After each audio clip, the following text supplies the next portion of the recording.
வணக்கம். ஆகாஷ்வாணி புதுச்சேரி மாநில செய்திகள் வாசிப்பவர் நாராயணசாமி.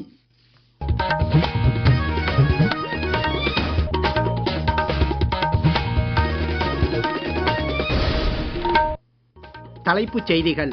குடியரசுத் தலைவரின் உரைக்கு நன்றி தெரிவிக்கும் தீர்மானத்தின் மீதான விவாதம் நாடாளுமன்ற இரு அவைகளிலும் நாளை தொடங்குகிறது. வட இந்தியாவில் தை மாதத்தில் வரும் வளர்பிறை 5ஆம் நாளான இன்று வசந்த பஞ்சமி தினமாக கொண்டாடப்படுகிறது. டெல்லியில் 70 சட்டப்பேரவை தொகுதிகளுக்கான தேர்தல் வரும் 5ஆம் தேதி நடைபெறவுள்ள நிலையில் இதற்கான பிரச்சாரம் நாளை மாலையுடன் முடிவடைகிறது. புதுச்சேரியை அடுத்த ஆரோவில்லில் மரபு காய்கறி, கிழங்கு மற்றும் விதை திருவிழா முதன்முறையாக இன்று நடைபெற்றது. இனி விரிவான செய்திகள். குடியரசுத் தலைவரின் உரைக்கு நன்றி தெரிவிக்கும் தீர்மானத்தின் மீதான விவாதம் நாடாளுமன்ற இரு அவைகளிலும் நாளை தொடங்குகிறது. இத்தீர்மானத்திற்கு பிரதமர் திரு நரேந்திர மோடி வரும் 13ஆம் தேதி பதில் அளிக்கிறார். பிரதமரின் பதில் உரையுடன் முதற்கட்ட பட்ஜெட் கூட்டத்தொடர் நிறைவு பெறும். 2ஆம் கட்ட கூட்டத்தொடர் மார்ச் 10ஆம் தேதி தொடங்கி ஏப்ரல் 4ஆம் தேதி வரை நடைபெறும்.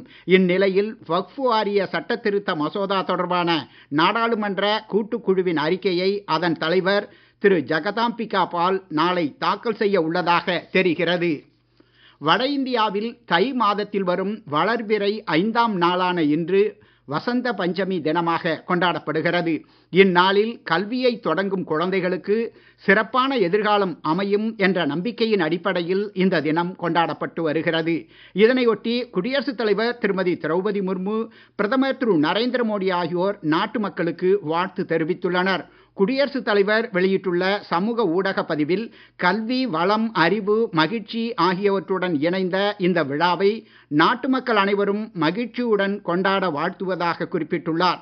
உலகின் அறிவுசார் மையமாக இந்தியா உருவெடுக்க வேண்டுமென்று தாம் இறைவனை பிரார்த்திப்பதாக அவர் மேலும் தெரிவித்துள்ளார். வசந்த பஞ்சமியையொட்டி பிரதமர் திரு நரேந்திர மோடி வெளியிட்டுள்ள வாழ்த்துச் செய்தியில் ஒவ்வொருவரின் வாழ்க்கையிலும் மகிழ்ச்சி, வளம் ஆகியவற்றை இத்தினம் வழங்கட்டும் என்று பதிவிட்டுள்ளார். இந்தியாவிற்கும் இந்தோனேஷியாவிற்கும் இடையிலான உறவுகள் வெறும் புவிசார் அரசியல் மட்டுமல்ல, ஆயிரக்கணக்கான ஆண்டுகள் பழமையானவை என்று பிரதமர் திரு நரேந்திர மோடி கூறியுள்ளார். இந்தோனேஷியாவின் ஜகார்த்தாவில் உள்ள சனாதன தர்ம ஆலயமான முருகன் கோவிலின் மகா கும்பாபிஷேகத்தின் போது காணொளி மூலம் உரையாற்றிய பிரதமர், இந்தியாவும் இந்தோனேஷியாவும் கலாச்சாரம், நாகரீக உறவுகள் மற்றும் ஆன்மீகத்தின் மூலம் இணைக்கப்பட்டுள்ளது என்றார்.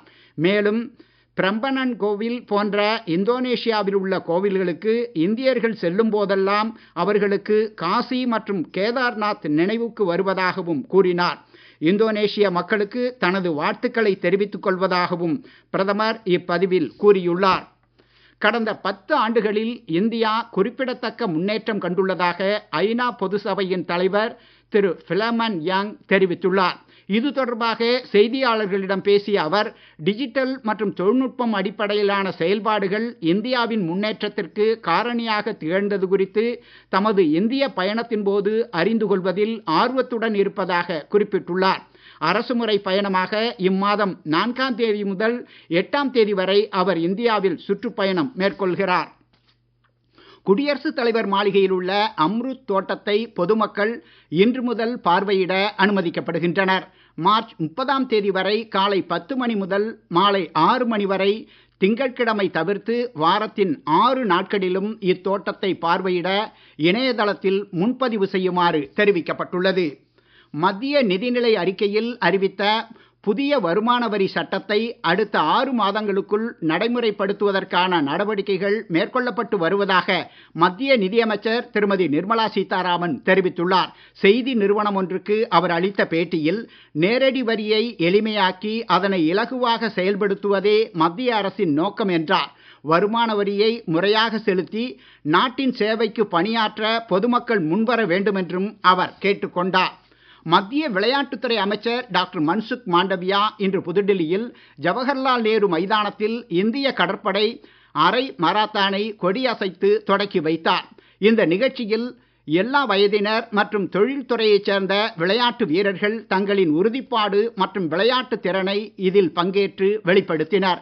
மேலும் பாதுகாப்பு படை தலைவர், கடற்படை தலைவர், விமானப்படை தலைவர், மூத்த சேவை அதிகாரிகள் மற்றும் பிற பிரமுகர்கள் இந்நிகழ்ச்சியில் கலந்து கொண்டனர். இந்த மாரத்தான் அனைத்து பங்கேற்பாளர்களிடையே உடல் நலன் மற்றும் உடல் தகுதியை மேம்படுத்தவும் சுறுசுறுப்பான வாழ்க்கை முறையை பின்பற்ற ஊக்குவிப்பதையும் நோக்கமாக கொண்டுள்ளது. முன்னதாக புதுடில்லியில் இன்று செய்தியாளர்களிடம் பேசிய மத்திய இளைஞர் நலன் மற்றும் விளையாட்டுத்துறை அமைச்சர் டாக்டர் மன்சுக் மாண்டவியா உடல் பருமன் குறித்து பொதுமக்கள் விழிப்புடன் இருக்குமாறு வலியுறுத்தியுள்ளார். அவர் ஒவ்வொரு ஞாயிற்றுக்கிழமைகளிலும் வெவ்வேறு கருப்பொருளை அடிப்படையாக கொண்டு உடல் நலம் சார்ந்த நிகழ்ச்சிகள் நடத்தப்பட்டு வருவதாக கூறினார். நீங்கள் கேட்டுக்கொண்டிருப்பது மாநில செய்திகள். ஆகாஷ்வாணி செய்திகளை நேயர்கள் உடனுக்குடன் தெரிந்து கொள்ள எமது புதுச்சேரி மண்டல செய்திப் பிரிவின் சமூக ஊடகங்களான @airnews_புதுவை என்ற எக்ஸ் பக்கத்தையும், all India radio news Puducherry என்ற ஃபேஸ்புக் பக்கத்தையும், @RNU புதுச்சேரி என்ற யூடியூப் சேனலையும் அணுகலாம். எமது டெல்லி ஆகாஷ்வாணி செய்திப் பிரிவின் NST சமூக ஊடகங்களான @airnews_alerts என்ற எக்ஸ் பக்கத்தையும், ஆல் இண்டியா ரேடியோ நியூஸ் என்ற ஃபேஸ்புக் பக்கத்தையும், airnews_alerts என்ற இன்ஸ்டாகிராம் தளத்தையும், news on air official YouTube சேனலையும், நியூஸ் ஆன் ஏர் செயலி மற்றும் இணையதளத்தையும் அணுகலாம். டெல்லியில் 70 சட்டப்பேரவை தொகுதிகளுக்கான தேர்தல் வரும் 5ஆம் தேதி நடைபெறவுள்ள நிலையில் இதற்கான பிரச்சாரம் நாளை மாலையுடன் முடிவடைகிறது. பிஜேபி, காங்கிரஸ், ஆம் ஆத்மி உள்ளிட்ட அரசியல் கட்சியினர் உச்சகட்ட வாக்கு சேகரிப்பில் ஈடுபட்டுள்ளனர்.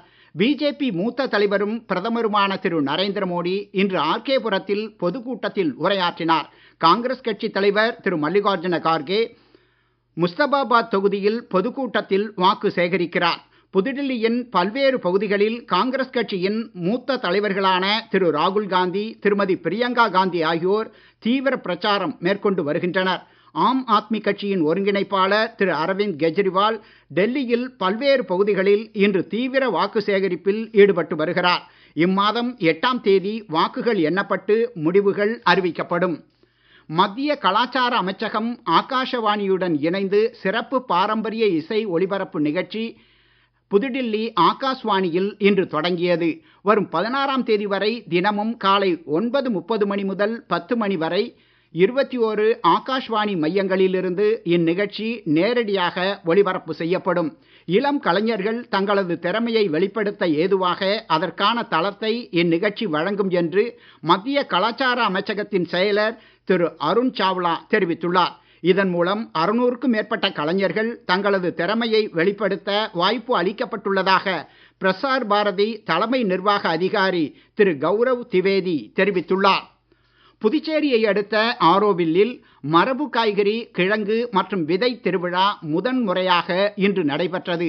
புதுச்சேரி, திருச்சி, மதுரை, கோவை, கடலூர், விழுப்புரம், பன்ருட்டி போன்ற பகுதிகளிலிருந்து 200 விவசாயிகள் பங்கேற்று மரபு காய்கறி, கிழங்கு மற்றும் விதைகளை காட்சிக்கு வைத்ததுடன் பரிமாறிக்கொண்டனர்.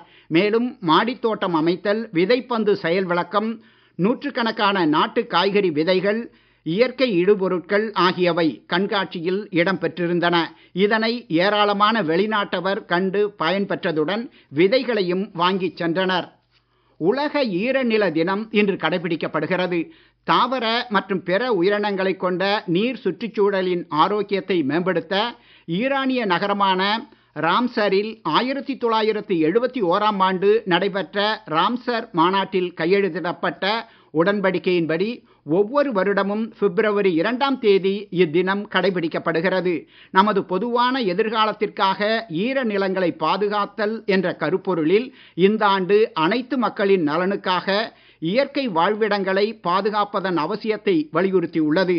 இதனால் எதிர்கால சந்ததியினர் ஈரநிலங்கள் வழங்கும் அனைத்திலிருந்தும் தொடர்ந்து பயனடைய முடியும். இந்தியா, இங்கிலாந்து அணிகளுக்கு இடையிலான 5வது இறுதி 20 ஓவர் கிரிக்கெட் போட்டி இன்று மும்பையில் இரவு 7 மணிக்கு தொடங்குகிறது. 5 போட்டிகள் கொண்ட இத்தொடரில் இந்தியா 3-1 என்ற கணக்கில் தொடரை ஏற்கனவே கைப்பற்றியுள்ளது. முன்னதாக கோலாலம்பூரில் 19 வயதிற்குட்பட்டோருக்கான ICC மகளிர் உலகக்கோப்பை 20 ஓவர் கிரிக்கெட் போட்டியின் இறுதி ஆட்டத்தில் இந்திய அணி தென்னாப்பிரிக்க அணியை வென்றது. மீண்டும் தலைப்புச் செய்திகள். குடியரசுத் தலைவரின் உரைக்கு நன்றி தெரிவிக்கும் தீர்மானத்தின் மீதான விவாதம் நாடாளுமன்ற இரு அவைகளிலும் நாளை தொடங்குகிறது. வட இந்தியாவில் தை மாதத்தில் வரும் வளர்பிறை 5ஆம் நாளான இன்று வசந்த பஞ்சமி தினமாக கொண்டாடப்படுகிறது. டெல்லியில் 70 சட்டப்பேரவை தொகுதிகளுக்கான தேர்தல் வரும் 5ஆம் தேதி நடைபெற உள்ள நிலையில் இதற்கான பிரச்சாரம் நாளை மாலையுடன் முடிவடைகிறது. புதுச்சேரியை அடுத்த ஆரோவில்லில் மரபு காய்கறி, கிழங்கு மற்றும் விதை திருவிழா முதன்முறையாக இன்று நடைபெற்றது. இத்துடன் இந்த செய்தி அறிக்கை நிறைவு பெறுகிறது. வணக்கம்.